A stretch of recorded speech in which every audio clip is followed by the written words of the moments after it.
What we're going to be doing today is going over a brand new program that's going to honor schools that do a great job of teaching the electoral process.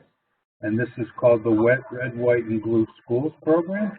And it is co-sponsored by the Connecticut State Department of Education. Our commissioner, Commissioner Wenzel, is very enthusiastic about this. And the other co-sponsor is the Secretary of State's office. And I can tell you that Denise Merrill is very excited about the program as well. So what we're going to do is, in essence, and I don't know that this is going to take a lot of time, it may, but we're going to go through the program. And why we call the webinars, we really want your critical feedback on this. I mean, this is the work of this group, and it's also the work of the teacher committee.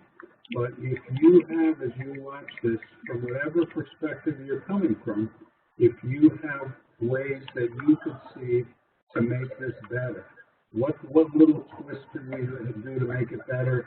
If you have ideas on that, please write them in either to the chat box or otherwise bring them in, write them afterwards. But we really are interested in your feedback as we go.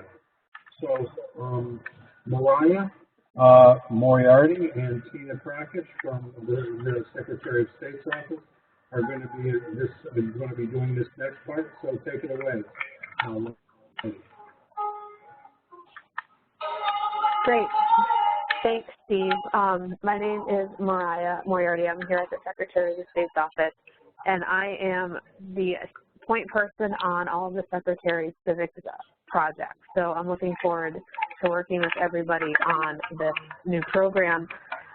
Basically, a little history of it. The Red, White, and Blue School program was conceived between a meeting between, like Steve said, the Commissioner of Education and the Secretary. They wanted to create some sort of recognition program that would recognize schools from all over the state for their civic engagement, and also a lot of schools are currently working on great civics projects, and we just want to be able to bring that statewide. And so every year there's going to be a different theme to just fully be able to show how broad the scope of civics actually is, that it's not just about elections. However, this year in 2016, the theme is the electoral process. Steve, on to the next slide.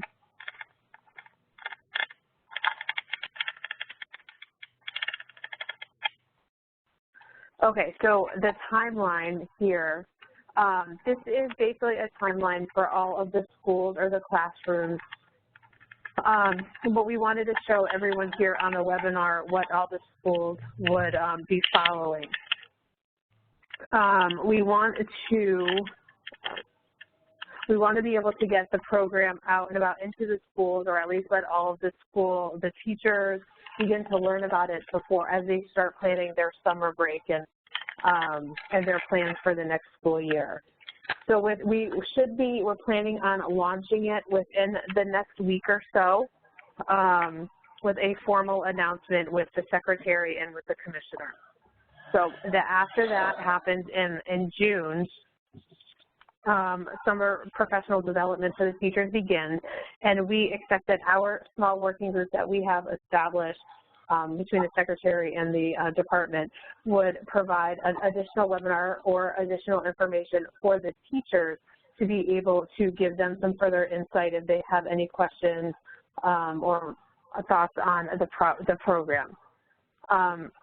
So earlier this year, the Secretary of State released the 2016 Civic Health Index, and it's been a goal of our agency to discuss the state of our civic health at every opportunity that we can. And so that being said, in June, the beginning of June, there is on June 9th, there is a event at the Old State House honoring, I can't remember the exact title of it, but basically what we're asking for is any event that you have with any of the groups that you work with, if you could let them know, so we could be able to kind of work together to collaborate on getting the new program out and about and having everybody learn about it and spread the word so we can increase participation as much as possible.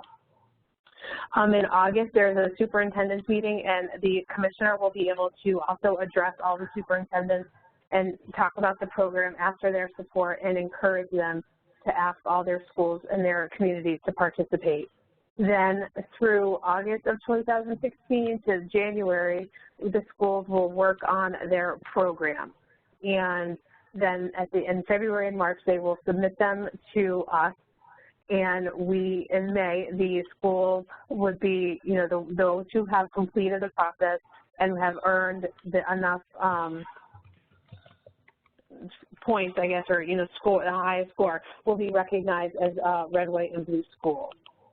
So we're really hoping this project can be an exciting time and have a really exciting focus for the entire school and not just for, one classroom. We really want everyone to become engaged. And now Tina is going to talk about the interdisciplinary project. Hi, so I'm Tina Prakash. I work in the Secretary of State's office. I've worked with Secretary Merrill for about 8 years now, and one of the things I've done over the years is help on several of these civic education projects. So there are several aspects that qualify a school as a red, white, and blue school, and Steve is going to get into all 6 of the criteria shortly.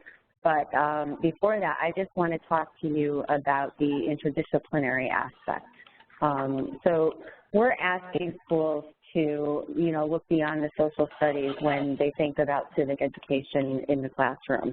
And we've got some examples of how a school might do that. So in English or language arts, you might do a writing and getting speeches exercise.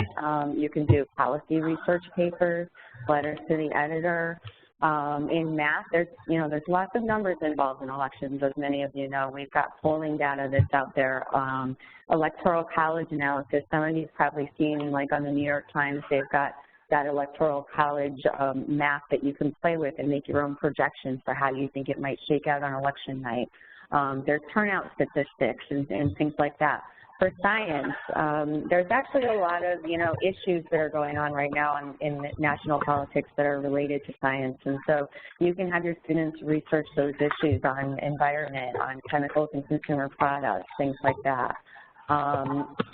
And then, let's see, so art, you've got graphic design, you can do ads, you can do signs and posters. Now you can do these either for candidates or for issue-related things, and you can do these to help promote the whole school activities, which is another one of the 6 criteria, which we'll get into in a minute.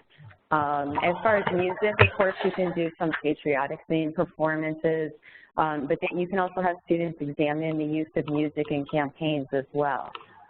So we're also hoping that one of the reasons we've invited you to the webinar is to learn about the project and give us suggestions for more of these types of activities. So if you do think of any other interdisciplinary activities, please just let Steve or Mariah know, and we'll be giving them giving you the contact information at the end of the webinar. We'll also have this and other resources available on our website. So the next thing I just want to talk about is how do partners fit into the picture? What are we telling you about this for? Some of the ways we think you could help the schools to participate and become red, white, and blue schools are, well, for starters, a lot of the things that I mentioned on the previous slide are great partnership opportunities. The League of Women Voters or another organization might want to help sponsor an actual candidate forum or debate for the students. If not with some of the local candidates, maybe the students can run a mock presidential debate and have the students play the presidential candidates. Of course, there's school-wide mock elections. But beyond that, you can sort of bring students through the whole process. You can do mock voter registration for students who aren't old enough to do actual voter registration. You can set up within the school different polling places so they see what that looks like. And then, of course, you can do an actual voter registration drive, or there are some schools where they've done a student-created voter education website, so you can go with that as well. I wanted to let Mariah talk about one of the next criteria, the out-of-school activities. Okay, so this slide here provides some activities that schools can participate outside of the classroom, which would then also kind of engage more people and hopefully provide the entire school participation. And a lot of them, as Tina said, are a great way that you, our partners, could help out as well. So, for example, some of the things that she also mentioned, you know, sponsoring candidate forums, having the voter registration drive. If any of the students have any interest in volunteering on a campaign, several of you on here would be able to provide good guidance on how to do that, how to reach out to campaigns, or how to train any of the people who are interested in becoming poll workers or any other job. You know, on election day, there's a lot of tasks that need to be completed that everybody needs to help out on. And, you know, we assume that the classrooms, the teachers, and the students are obviously going to think of creative projects, but any additional help that any of you participating here in this webinar could think of that would just allow their projects to be that much more comprehensive. And also at the end of this slide, you know, there's a bunch of books here that several of you might actually recognize that they can use for their projects, especially for, you know, some of the younger schools, because, you know, this is going to be more not just the upper grades, it's also going to be a K through, basically K through 12 for the entire school. So also another out-of-school activity is, I was just at a meeting yesterday, we have the Kid Governor, which is from my hometown of East Hartford, but that would be a great opportunity for the Old State House to be involved. That would be an entire school project to work on an entire campaign. So that is a great opportunity as well. And it's great for a lot of fifth graders to be involved with. And so Steve's going to get into now a little bit more of the specifics of the program and the technical aspects of it. So go ahead, Steve.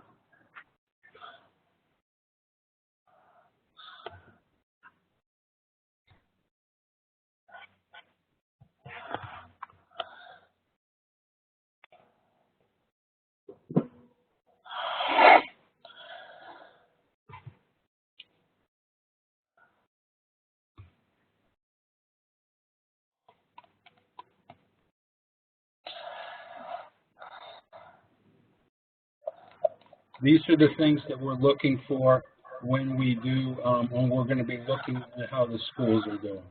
And you can see there's for grades 6 to 12 than there is for grades K to 5. And just real quickly, I mean, I don't want to insult you. You can read the rubrics, but what we're looking for is six big categories. First off, how well is social studies, how innovative is the election being taught in social studies classes?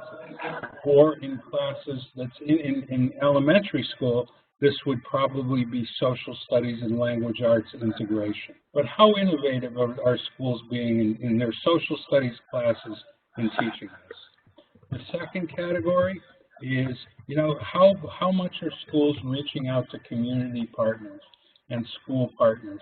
What things are they doing in the community to promote the election and the issues of the election or teaching the election or something of this nature? The third category is we want to encourage that the election not just be taught, election and electoral process, not just be taught in social studies classes, but that they be taught in school line. As was explained in a previous slides, there's things that an English teacher can do, a science teacher can do, a music teacher can do. So that's a third criteria we're looking at.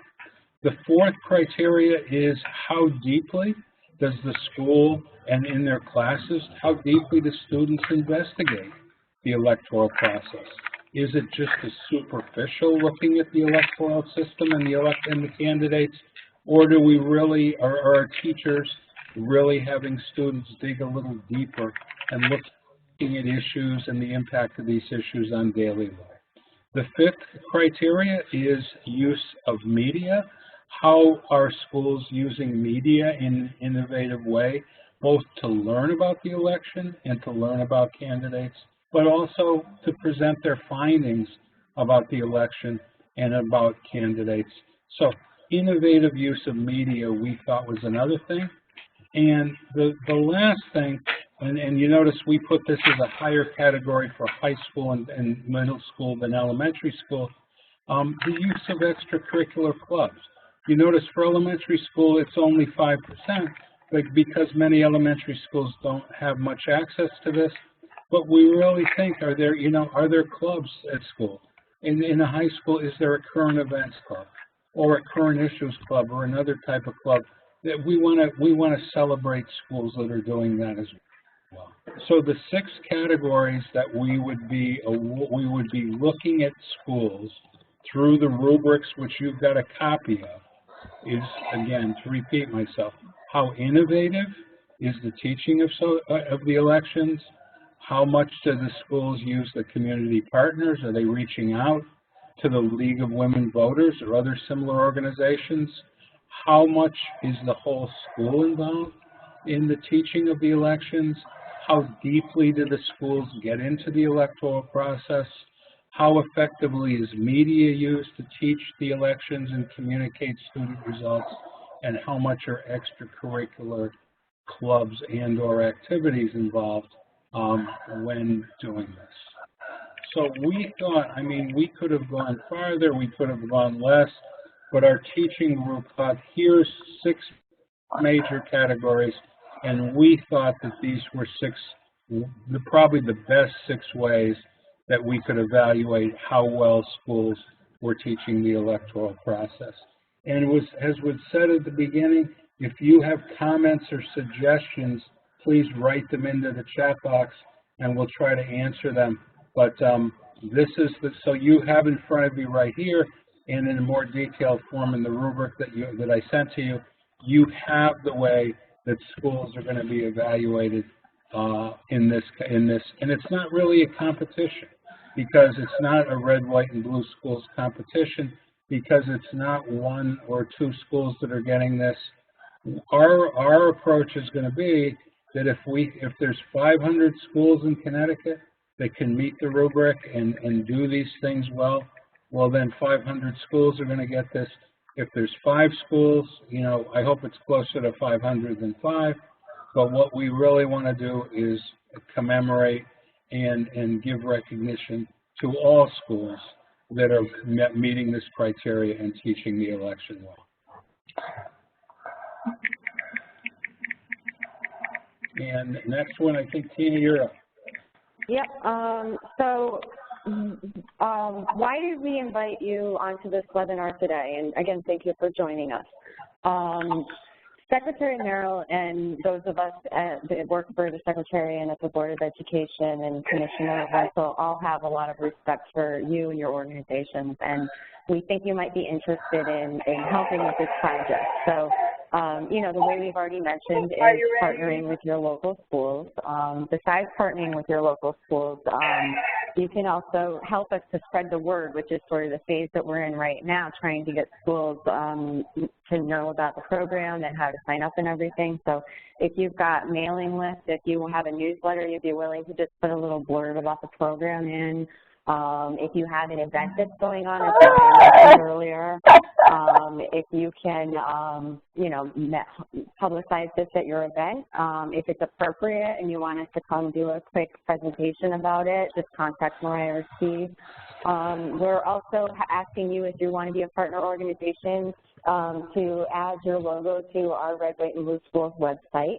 We will have a partner page, and we can put your logo up and then link to your website. And then, if you would like to, we'd also like you to reciprocate and share our logo on your website, which would then link to ours.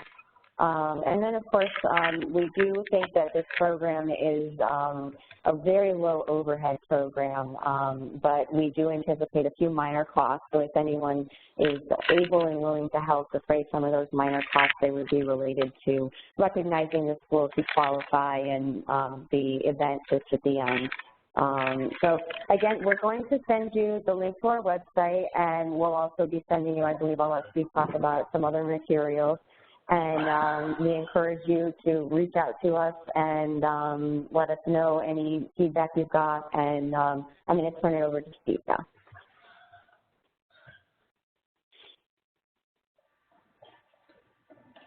Could at this point, could I ask if anyone has feedback on this?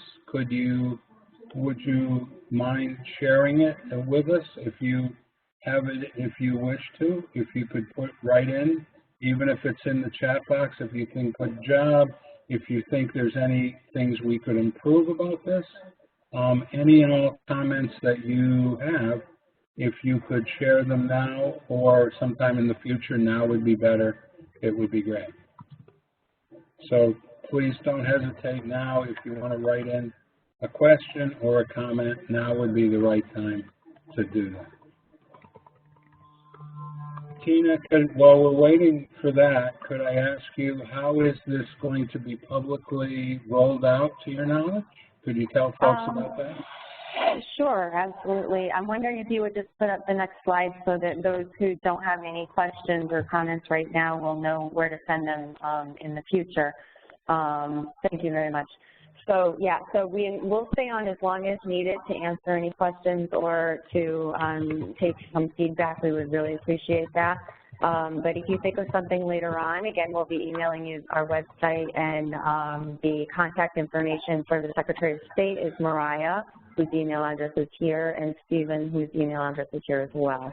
As far as how we're going to be rolling out the project, like as Steve mentioned, in the next week or so, we're going to be setting up a press conference. We really want to sort of get this out into the public before the school year ends, you know, while students are still in school and teachers are still focusing on what's going on in the classroom. So I see we have a question coming up. Steve, did you want to mention anything? I'm sorry, Tina? Oh, I'm sorry. I just saw some typing while I was speaking. I didn't know if you had... I just want to thank Sally Whipple from the Old State House. Sally says, I think this is a great idea. The Old State House will be happy to promote it with our Kid Governor program, and I'm sure the Connecticut Humanities will help promote it on its website. You were saying, Mariah or Tina, how Kid Governor, what were you saying? Kid Governor is a great example of what kids could do at an elementary level. That's what I know we had that discussion earlier today. Yeah, I mentioned it. I think that it would be a great example, and I actually talked to her yesterday, and she was saying how she was able to use all of the students in her classroom, and she could reach out to other grades as well to kind of learn what it's like to run a campaign, how to learn about an issue, how it's like to reach out. I mean, just all the aspects of it.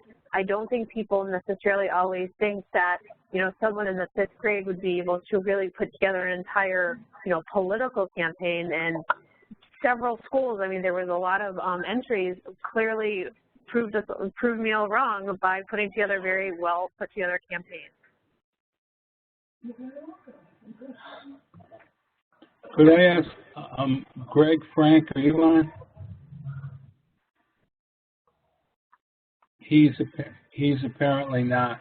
It's Gloria from the League of Women Voters, and her comment is, looks like a great project and fits nicely with the emphasis on partnering with schools, especially high schools, that is emerging in the League of Women Voters long-range plans.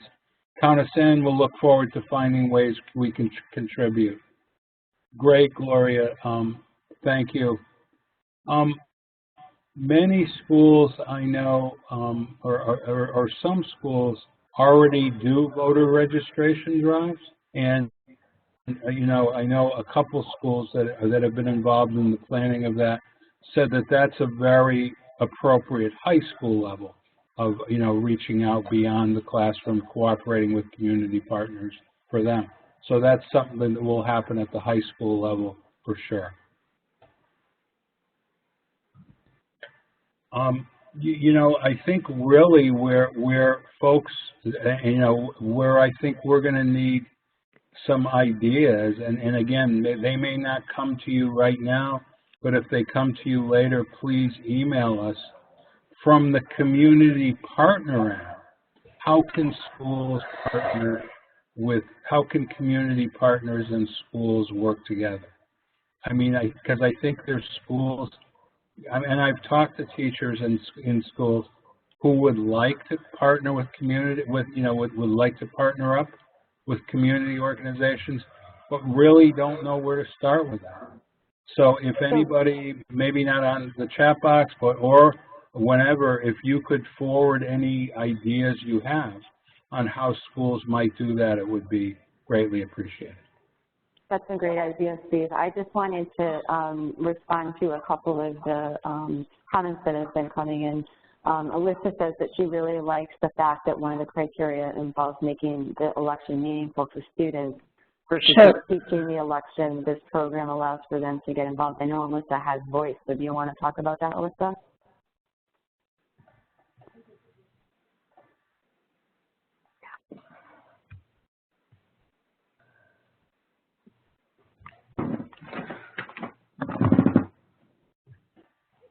Okay, while we're waiting for Alyssa, I'll go on to the next one. Can you hear us? Alyssa, are you on? Oh, I can talk? Go ahead. I have unmuted you, so go ahead. Oh, okay. I didn't realize I could talk. I'm sorry. No, I just like that sometimes with social studies instructions, I've noticed that just from observing classrooms that it's very boring and very uninvolved. They just sit there, read a chapter of a book, and then maybe fill out a worksheet. So to have something where they'll remember this lesson, they'll remember this activity years from now. Like the activities that I remember from my experience in elementary schools are the ones where I was involved in them and not just, and they actually had meaning to me. I could do something I wanted to do. They were the ones that most interested me versus something where I just had to fill out a worksheet.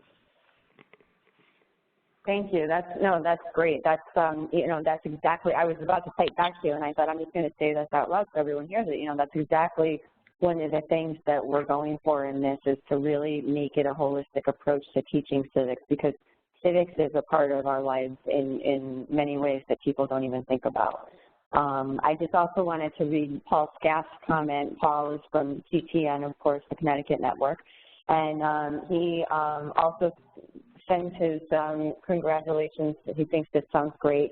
He is interested in possibly linking to our website and on their Civic Toolbox section of their website. So that's really great news, and I want to thank you, Paul. Steve, did you have anything else you wanted to add? I think I think where schools are going to need a little work to be encouraged on this. I would love to have some K-5 schools involved in this, and I'm going to work to try to get to encourage some of them. But because that's a group. I mean, let's be totally honest. If we want kids to know the electoral process and be aware of it, we don't want to start that in 6th grade or something like that. That should start at the elementary school level. And so I think it's important. I mean, I'm going to repeat myself. I'm going to try to reach out to some elementary schools and try to hook them up into this project. So, Mariah, did you have anything else to add before we sign off for the day? No, I think we've really covered everything. I just think that I can't wait to hear what people's suggestions are, some things that maybe we haven't thought of. I know we've tried to be all-encompassing, but it'd be great to find out where we're going to go in the next couple of weeks as we launch this. Thank you. Well, go ahead, Steve. I was just going to turn it over to you. Yeah, Gloria has asked if we could get the slides, the PowerPoint, to her. And yeah, we're going to do two things. I'm going to email to everybody a copy of this presentation. So if you wanted to listen to this again for any reason, you could do that. But if anybody just wants the PowerPoint, I will email that to you separately as well. So if anybody for any reason wanted just to see the PowerPoint, Gloria, I got your request. If anybody else wants that, I could do that for them as well.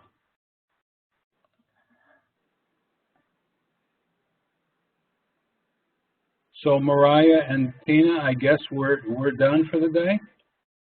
We are done for the day. Thanks for helping put everything together and for everybody for joining us. And thank you, and we will certainly be in touch with this, and thanks everybody for their time. Have a good afternoon. Thank you. Thank you. Goodbye, everyone. Bye.